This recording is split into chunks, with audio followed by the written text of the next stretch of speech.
उन्होंने प्रवेश किया निभृत निकुंज में। आज किशोरी जी बोली, लाल जी नित्य मैं मान करूं और आप मनाओ, आज आप मान करो, मैं मनाऊंगी।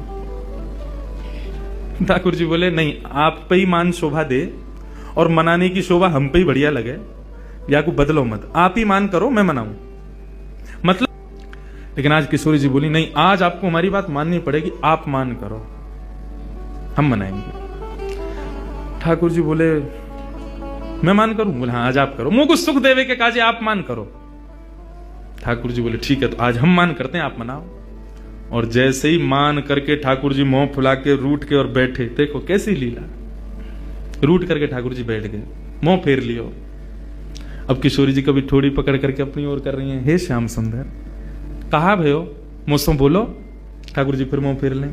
किशोरी जी अच्छा। किशोरी जी बोली अच्छा, नृत्य से नहीं माने तो कछु भोज्य पदार्थ लाऊं। ठाकुर जी का जो मिष्ठान रबड़ी और अब साहब किशोरी जी ने स्वयं सिद्ध कियो, और सिद्ध करके ठाकुर जी के आगे 56 भोग लगाए, और एक एक वस्तु उठा करके ठाकुर जी को कह रही लाल जी पाओ ना, मैं अपने हाथन से पवा रही हूं, मैंने देखो कैसे बनायो, ये दोहरी गाय के दूध की रबड़ी है, अरे कैसी सुगंधी आ रही है। ठाकुर जी तिरछी नजर तो देख तो ले, मुंह में एक बार जीभ पे चाट तो ले, लेकिन मान कर रहे हैं, माननो ना है, रीझनो ना है। अच्छा तो आप नहीं खाओगे तो फिर मैं ही खा लूंगी आपको। जैसे किशोरी जी खावे बैठे, सो ठाकुर जी हाथ बढ़ा के बाद छीन लें, धर लें, आप सुना खाऊंगा, खुद खा लूंगा, ऐसा मान करें। लेकिन किशोरी जी थक गई मनाते मनाते। ठाकुर जी ज्यों ज्यों मान में प्रवेश कर रहे हैं, त्यों त्यों वो मान असली रूप धारण करते जा रहा हो, सत्य है तो जा रहा है।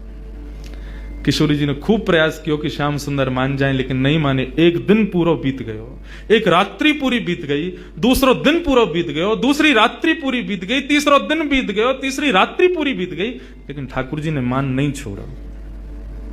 ठाकुर जी मन में सोच रहे हो बहुत पीछे पड़ रही, मान करो, ले कल ले मान, ये कितनों कष्ट दे रहा हो हृदय को, एक बार मान जाओ श्याम सुंदर। लेकिन ठाकुर जी नहीं माने। किशोरी जी के नेत्र से विरह के अश्रुबिंदु जब प्रकट हुए, और उन अश्रु बिंदुओं ने जब नेत्रों से गिर करके पृथ्वी का स्पर्श किया, जैसे वो अश्रुबिंद पृथ्वी पर गए, पृथ्वी का स्पर्श करते पृथ्वी के नीचे बह रही है यमुना, यमुना में जैसे ही उस अश्रु ने प्रवेश किया, यमुना का जल उष्ण हो गया, गर्म हो गया, लाल पड़ गया, बिल्कुल खौलने लगा।